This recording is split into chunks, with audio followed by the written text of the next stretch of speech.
I'm Danielle from Surviving the Middle, and let's talk about co-teaching.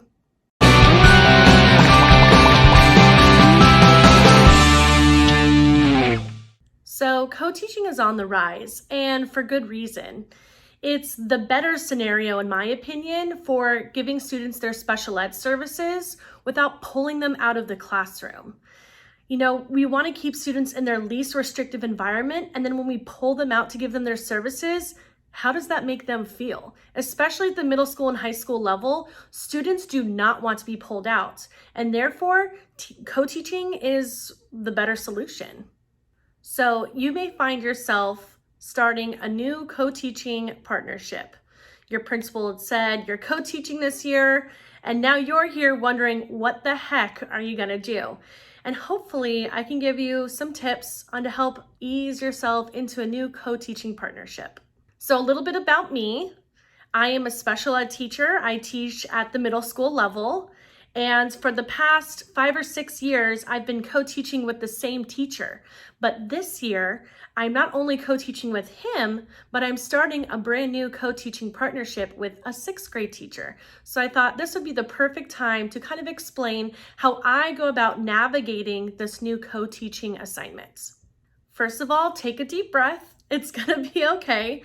I think the first thing people think of, whether you're the gen ed teacher or you're the special ed teacher, is I have to relinquish this control that I'm so used to. I'm used to controlling, the direct instruction, the homework, the grading, the parent communication, all of it. And I like the way that I do it. And I don't want someone else coming in and changing everything. And I completely understand that. However, I like to view it as when I, as a special ed teacher, come into the classroom, I'm here to help you with those things. I'm not there to strip it away from you and change everything all about it, but that's just the way I approach things. I come in and I see how things are run, and then I discuss with you things that maybe we could try to kind of help, ease your frustrations or help the students out, or there's all types of reasons why I may butt in and offer my assistance. So one of the very first things that I do when starting a new co-teaching partnership is I reach out to my new co-teacher. I have already emailed the 6th grade teacher before summer began and introduced myself, and luckily she was actually a special ed teacher in the past, and now she's moved on to gen ed, which is fantastic because she understands my world a bit better, which can be hard for some gen ed teachers to truly understand what my job entails on a day-to-day basis. So in that email, I just introduced myself, let her know how long I had been at that school. Not only is she new to the school itself, but she's new to the co-teaching environment. So I just reached out and let her know that I'm here to help.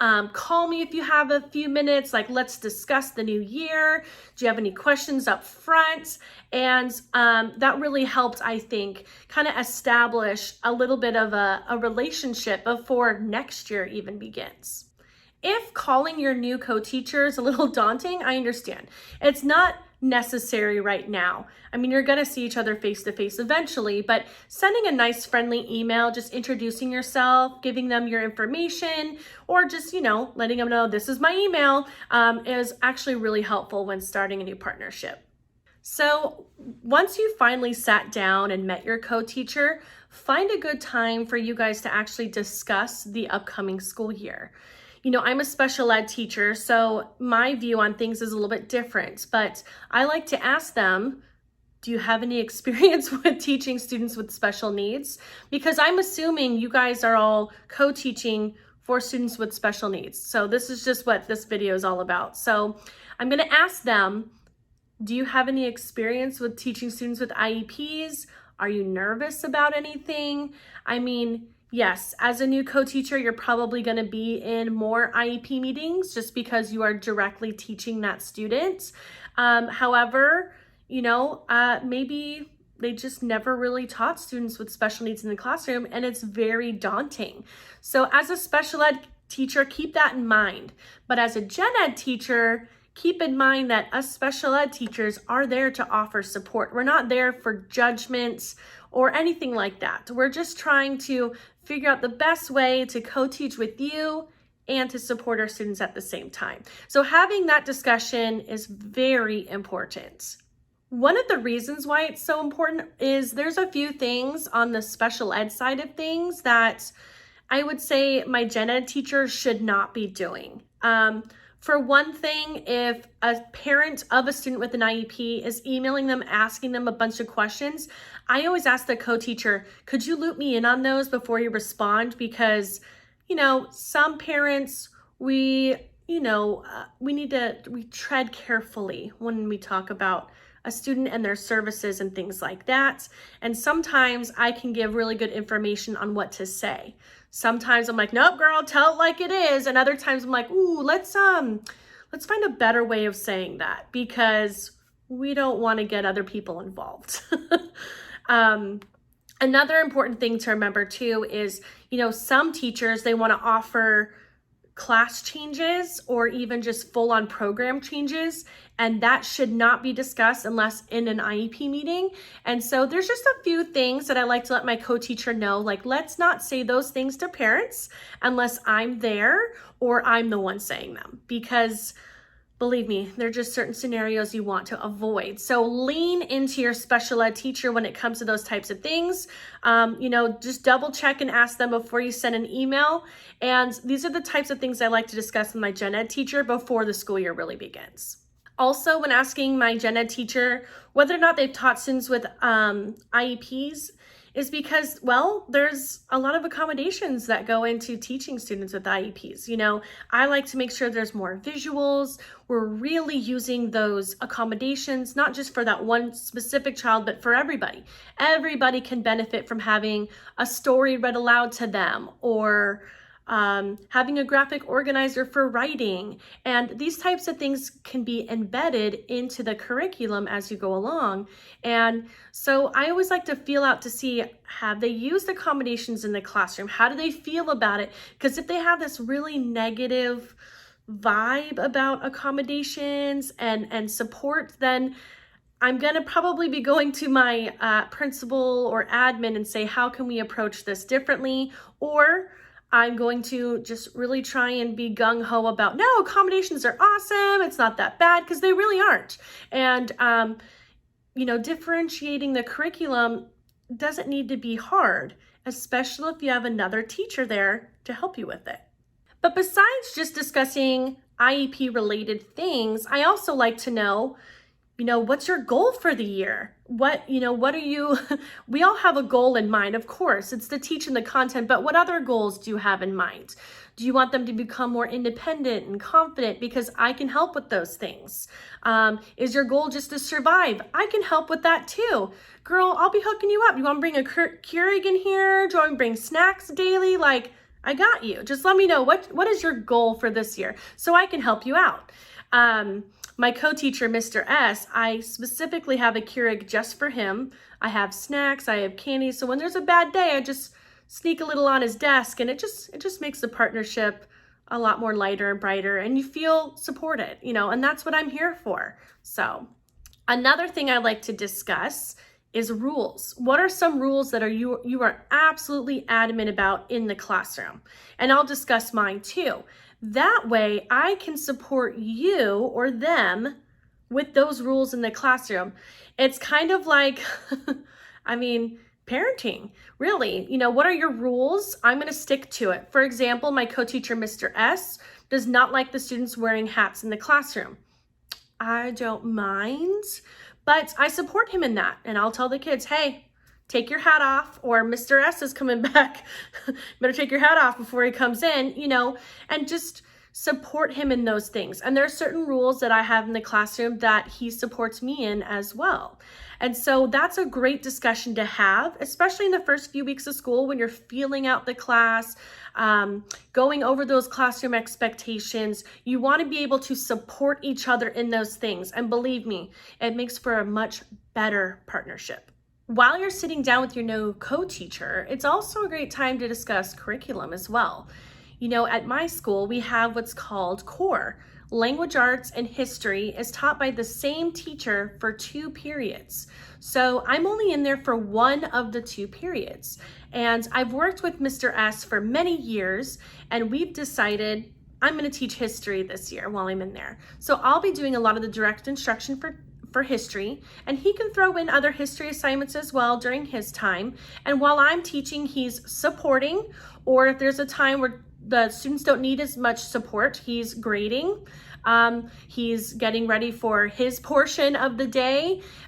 This is what makes co-teaching so nice, is sometimes you can have that time while the kids are being taught. Now, my new co-teacher, I don't know yet. We haven't sat down and discussed exactly what it is my role is going to be. I personally like to be in front of the classroom, directly teaching the students. It doesn't have to be the whole period. It doesn't have to be every single day, but I love teaching content and creating content for my students. So we will sit down and discuss what does my role look like in the classroom. And you can discuss what your role may look like in the classroom. Maybe you only want to support students. Maybe you don't want to directly teach, and that's fine too. Maybe you are the one that helps create the curriculum, making sure those accommodations are embedded into the curriculum while your co-teacher teaches it. There's all sorts of co-teaching models, which I'll discuss in a little bit, but this is the time to discuss what it is that is what is your role, and what is your role with the curriculum as well and teaching. Another thing that I really, really encourage you to do when you're sitting down and planning is to go over the students' IEPs. What goals do they have? What accommodations do they have? The goals are going to help you figure out what it is the school year is going to look like. What sort of reading goals do they have? What sort of writing goals do they have? And, some students may have some particular goals that they're working on, and just keep that in mind for seating charts, for transitions. Do they have a one-on-one aid? How are we going to support that person? So sit down and take a look together, because it is both of your responsibilities as the gen ed and the special ed teacher to make sure that you are supporting that student.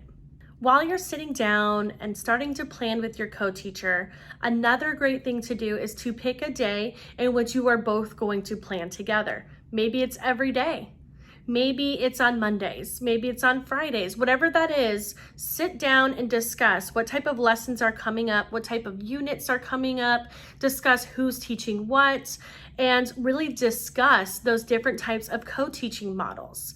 Let's see, there's one teach, one support, there's parallel teaching, there's session or station teaching, and there's team teaching as well. And see which one works best for you. A lot of people just do one teach, one walks around and support. That doesn't necessarily mean the gen ed teacher always needs to be the one teaching. The gen ed teacher can walk around and support as well. So discuss how is that going to be done with certain units or certain lessons. There's parallel teaching. The beautiful thing is sometimes as a special ed teacher, I will take the group of students who need a bit more support, and I can teach them in my classroom that I have, or outside, or in a different area, and we're both teaching the same content at the same time. But maybe I'm slowing down the content and I'm really discussing with my students and supporting them while my gen ed teacher is going a little bit quicker and doing different types of assignments. You can figure out what's best for you guys, and I think you need to do this on a weekly basis, especially if you're getting data back saying, ooh, these kids aren't quite getting it. Do we need to go over this again?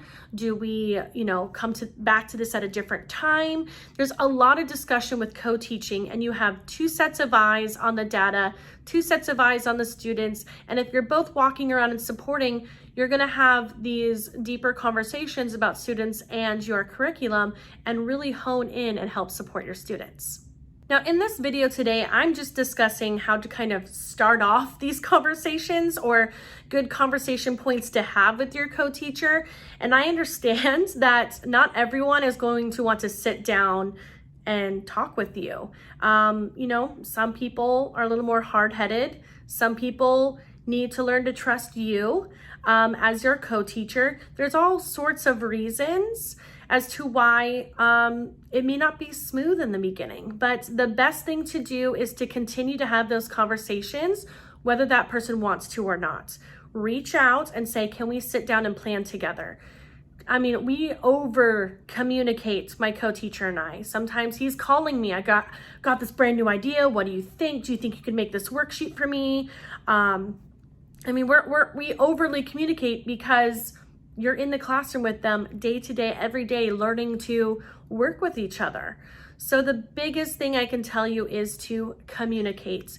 And if things still just aren't working out, then you need to go to your admin. I mean, that's the moral of the story, is you need to find a way to reach that person and to really bond as a co-teacher. Because let me tell you, I've had great co-teaching experiences, and it's something I wouldn't trade ever.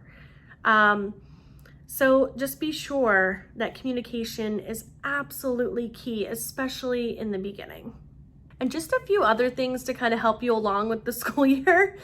Don't be afraid to laugh. I mean, co-teaching and teaching students with special needs, there's bound to be stuff that you just have to laugh about, and you just have to, or have a good little cry and then just kind of move on with the day. But I mean, I am laughing constantly. Granted, I am a middle school teacher, so that's part of it, but just laugh and don't be so uptight with your co-teacher, you know.